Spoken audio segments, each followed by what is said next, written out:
water. You didn't have to tap the table. Happy Friday, Marketing Interactive readers, and welcome back to Gen Z Perspectives. Yeah. Now, today we are not in our office, as you can tell. Where are we, Dania?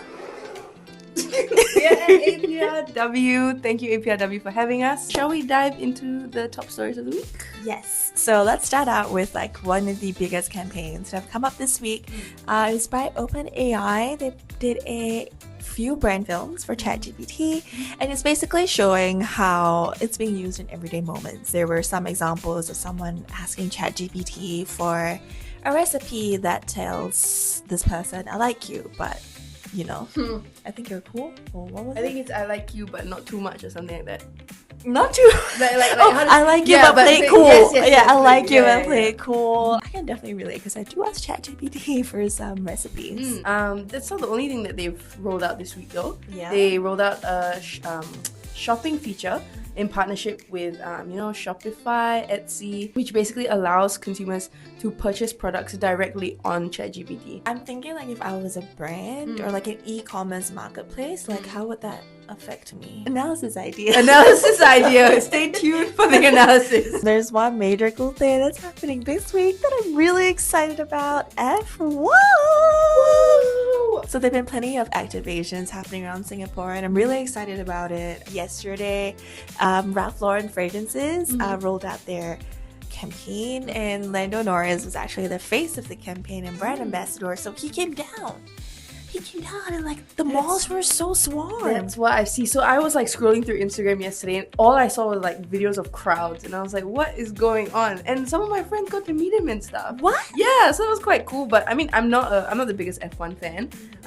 But I mean, the hype around it is insane. I've got friends from Australia flying down. I know Lego had an activation as well for F1. Yeah, so they actually recreated the Williams Racing F1 car out of Lego bricks, which looks so cool. It's massive. That's cool. Another thing I noticed on Instagram, big update that's affected a lot of brands, a lot of consumers online, is their new skinny reel. But before we jump into that new feature, we do have a special guest that we're gonna be inviting. Hi, I'm Nessie from APRW.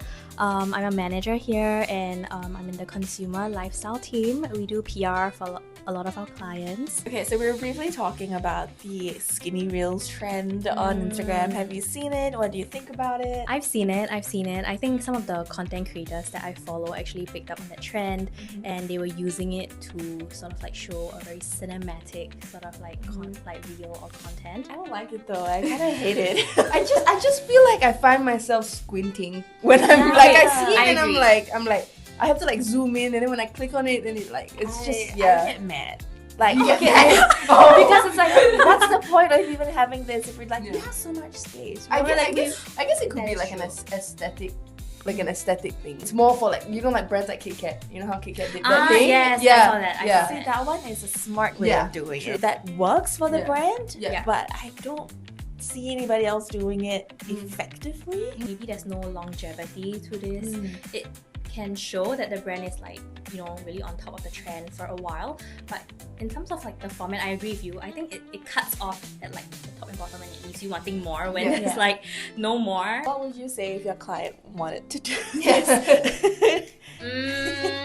I feel it really depends on which client though. If they were really they're on social media a lot and they are always on top of the trend, I would say go for it, because then it shows they really are keeping up the times. But at the same time, if they are not used to having that social media presence, for example, and they're trying to build on that, I feel this may not be as effective. Yeah. Next Instagram trend. This way. Skinny this way. I think that's even less.